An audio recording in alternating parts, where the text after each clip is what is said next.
नमस्कार।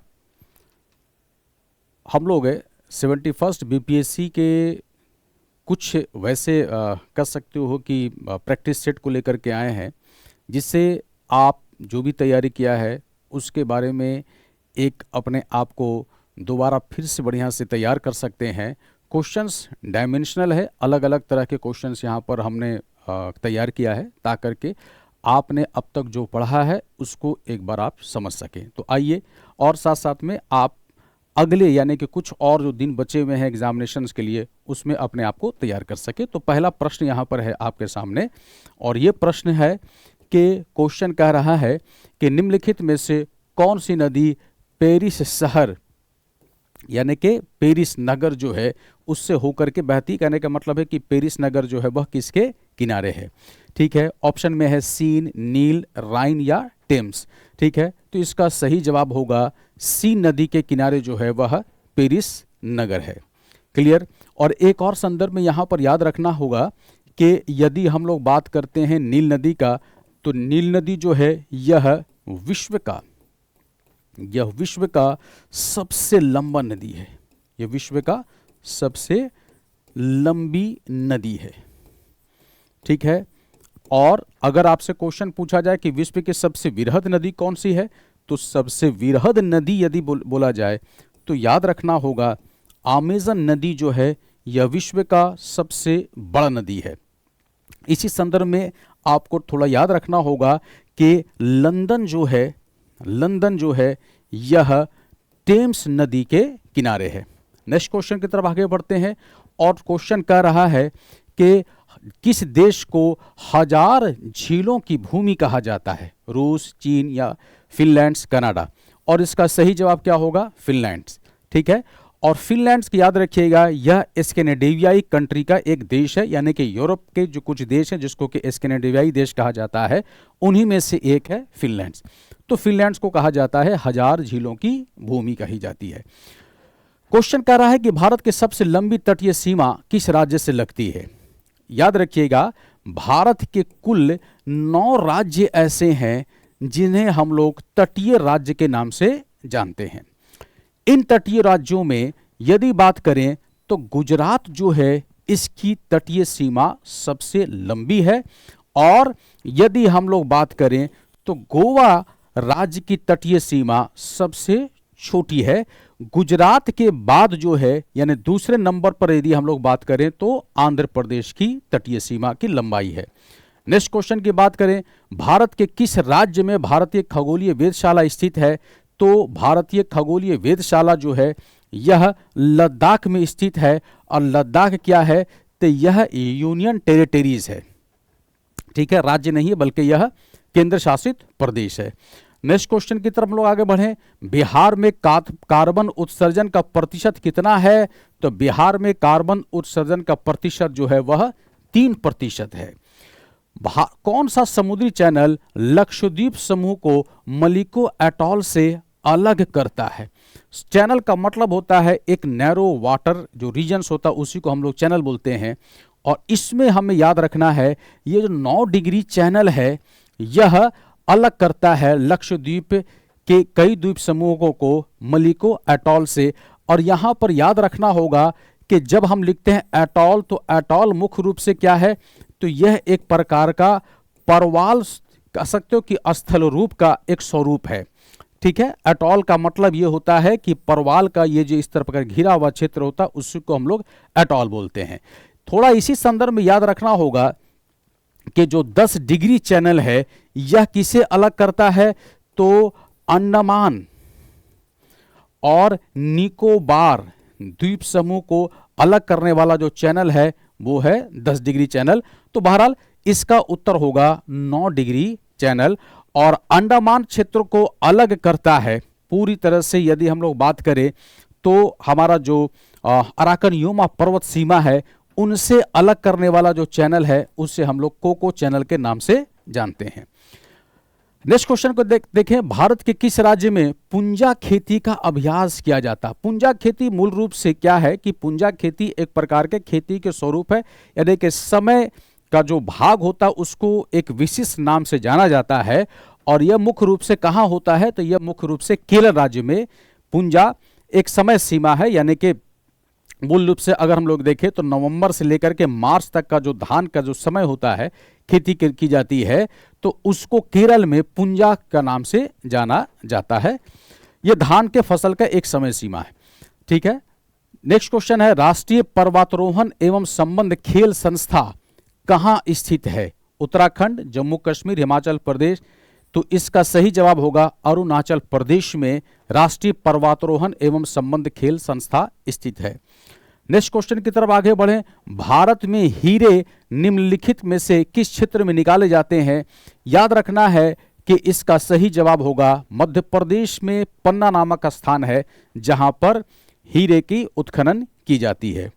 Next question की तरफ आगे बढ़ें। भूकंप रोधी निर्माण यहां पर कह रहा धज्जी दीवार प्रणाली भारत में निम्नलिखित में से कहां की जाती है? तो धज्जी दीवार प्रणाली मुख्य रूप से यदि हम लोग देखें तो यह कहां किया जाता है? तो यह जम्मू कश्मीर में, यानी कि इसी प्रणाली से कह सकते हो कि मकाने वगैरह बनाई जाती हैं जिसमें लकड़ी के ढांचे बनाए जाते हैं, ताकि चूंकि जम्मू कश्मीर का जो भाग है यह कह सकते हो कि भूकंप का एक बहुत ही जोखिम भरा क्षेत्र माना जाता है, क्योंकि हिमालय के गोद में यह एरिया बसा हुआ है। तो भूकंप रोधी निर्माण धज्जी दीवार प्रणाली की जो प्रैक्टिस की जाती है मुख्यतः यह जम्मू कश्मीर में की जाती है। बिहार का क्षेत्रफल कितना है? ठीक है, तो बिहार का क्षेत्रफल है 94,163 वर्ग किलोमीटर और इस आधार पर यह भारत का 12वां सबसे बड़ा राज्य माना जाता है। और यहां पर इसी संदर्भ में एक और चीज को याद रखेंगे, भारत का कुल क्षेत्रफल कितना है? तो 32,87,263 स्क्वायर किलोमीटर यानी वर्ग किलोमीटर। और इस आधार पर भारत का स्थान विश्व में केवां है? तो विश्व में इसका स्थान जो है वह 7वां है। नेक्स्ट क्वेश्चन की तरफ हम लोग देखें। बिहार की उत्तरी सीमा किस देश से मिलती है? तो स्पष्ट रूप से यदि हम लोग बात करें तो नेपाल, यानी कि नेपाल बिहार के उत्तरी भाग में स्थित है और अंतर्राष्ट्रीय सीमा बिहार जो है वह नेपाल के साथ में बनाता है। ठीक है, यहां पर अगर देखें तो बिहार की मुख्य नदी कौन सी है? गंगा, कोसी, सोन या फिर गंडक? तो यहां पर याद रखना है कि गंगा जो है वह सबसे बड़ी नदी मानी जाती है, यह मुख्य नदी है। इसकी लंबाई बिहार में कितनी है? तो इसकी लंबाई बिहार में 445 किलोमीटर ये लंबी नदी है और यह प्रमुख नदी मानी जाती है बिहार की, जो संपूर्ण बिहार को उत्तर और दक्षिण बिहार के दो भाग में यह बांटता है। नेक्स्ट क्वेश्चन की तरफ हम लोग आगे बढ़ें और नेक्स्ट क्वेश्चन का रहा है कि बिहार की सबसे लंबी नदी, तो बिहार की सबसे लंबी नदी कौन होगी? तो गंगा ही है। और गंगा की फिर यहां पर हम लोग बात करें तो इसकी लंबाई कितनी है? तो इसकी लंबाई 445 किलोमीटर है। ठीक है, नेक्स्ट क्वेश्चन की तरफ हम लोग आगे बढ़े और यहां पर करा बिहार के किस जिले को धान का कटोरा कहा जाता है? ठीक है, रोहतास, पूर्वी चंपारण, दरभंगा की भागलपुर। इसका सही जवाब होगा रोहतास को धान के कटोरा के नाम से जाना जाता है। ठीक है, नेक्स्ट क्वेश्चन की तरफ आगे बढ़ें और यह कह रहा है सोन नदी किसकी सहायक नदी है? ठीक है, तो सोन नदी जो है यह गंगा की सहायक नदी है, यानी कि गंगा की अगर हम लोग बात करें तो गंडक गंगा नदी में आकर के हाजीपुर के आसपास मिलती है। क्लियर।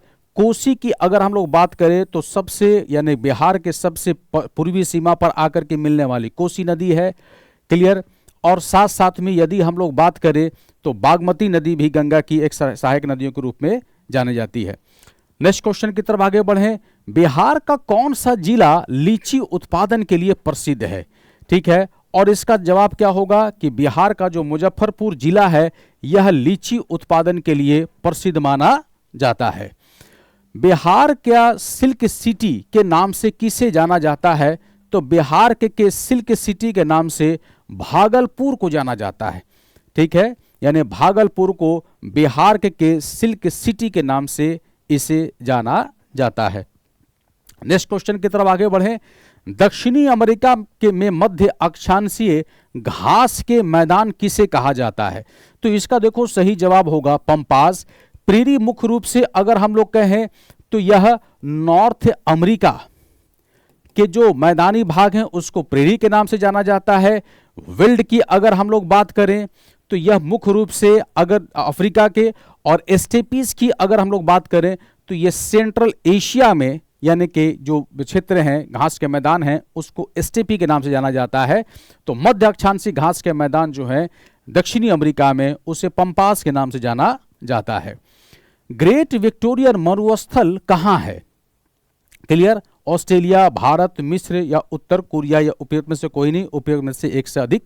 तो इसका सही जवाब होगा ऑस्ट्रेलिया। नेक्स्ट क्वेश्चन की तरफ आगे बढ़ते हैं। निम्नलिखित सागरों में से औसत लवणता सर्वाधिक किसमें है? काला सागर, पीला सागर, भूमध्य सागर की मृत सागर? तो डेड सी जो है, यानी कि जो डेड सी है, इसमें सबसे ज्यादा कह सकते हैं कि जो है वो लवणता मिलता है। क्लियर? नेक्स्ट क्वेश्चन की तरफ आगे बढ़ते हैं। निम्नलिखित में से किस पर्वत श्रृंखला पर पूर्वी घाट पश्चिमी घाट पर आकर के मिलती है? तो यहां पर याद रखना है कि पश्चिमी घाट और पूर्वी घाट जिस जगह पर आकर के मिलती है यह स्थान है नीलगिरी। और नीलगिरी जो है यह भारत के 3 राज्यों में इसका विस्तार है। अगर 3 राज्य की बारे में बात करें तो एक राज्य हो जाता है कर्नाटक, दूसरा राज्य हो जाता है केरला, और तीसरा राज्य हो जाता है तमिलनाडु। यानी कि यह नीलगिरी जो है यह भारत के 3 राज्यों में स्थित है। और नीलगिरी की सबसे ऊंची चोटी कौन सी है? तो नीलगिरी की सबसे ऊंची चोटी जो है इसका नाम है डोडा बेटा। और डोडा बेटा का लोकेशंस कहाँ है? तो डोडा बेटा जो है यह तमिलनाडु में इसका लोकेशंस है। और यहां पर याद रखना है कि नीलगिरी भारत का पहला बायोस्फीयर रिजर्व यानी कि जैव आरक्षित क्षेत्र भी है। ठीक है, तो इसका जवाब क्या होगा? तो इसका जवाब होगा किस पर्वत श्रृंखला पर पूर्वी घाट पश्चिमी घाट से आके मिलती है? तो यह होगा नीलगिरी। ग्रीनलैंड द्वीप में से किस देश का भाग है? क्लियर? तो देखो यहां पर याद रखना है ग्रीनलैंड मुख्य रूप से किसका भाग है? तो यह डेनमार्क का यह भाग माना जाता है। ठीक है, नेक्स्ट में से अगर हम लोग देखें तो यह कह रहा है निम्न में से किस महाद्वीप में सबसे अधिक, यानी कि सबसे अधिक जो है वह देश है यूरोप, एशिया, अफ्रीका की उत्तरी अमेरिका? तो इसका सही जवाब होगा अफ्रीका। अफ्रीका में सबसे अधिक देश हैं। और अफ्रीका के बारे में हम लोग को याद ये भी रखना है कि अफ्रीका ही एक ऐसा महाद्वीप है पूरे ग्लोब पर जिसमें से यानी कि कर्क रेखा भी गुजरती है, भूमध्य रेखा भी गुजरता है और मकर रेखा भी गुजरता है, और साथ साथ में अंतर्राष्ट्रीय जो समय रेखा है वो भी गुजरता है। तो अफ्रीका ही एक ऐसा महाद्वीप है जो उत्तरी गोलार्ध में भी है, दक्षिणी गोलार्ध में भी है, पश्चिमी गोलार्ध में भी है और पूर्वी गोलार्ध में भी इसकी स्थिति पाई जाती है। तो ऐसे कुछ प्रश्न हैं जिनसे आप एक अपने आयाम को बना सकते हैं, डायमेंशन को बना सकते हैं।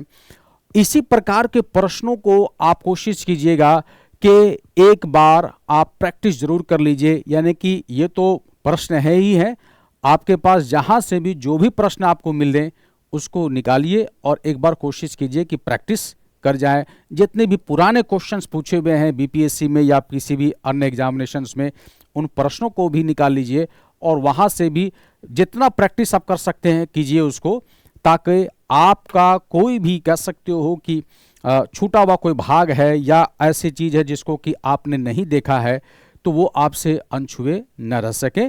ठीक है, उम्मीद है कि आपको इस प्रश्न के द्वारा एक दिशा आपको जरूर मिल सकता है जो कि आपकी तैयारी में और 4 चांद लगाएगा। धन्यवाद।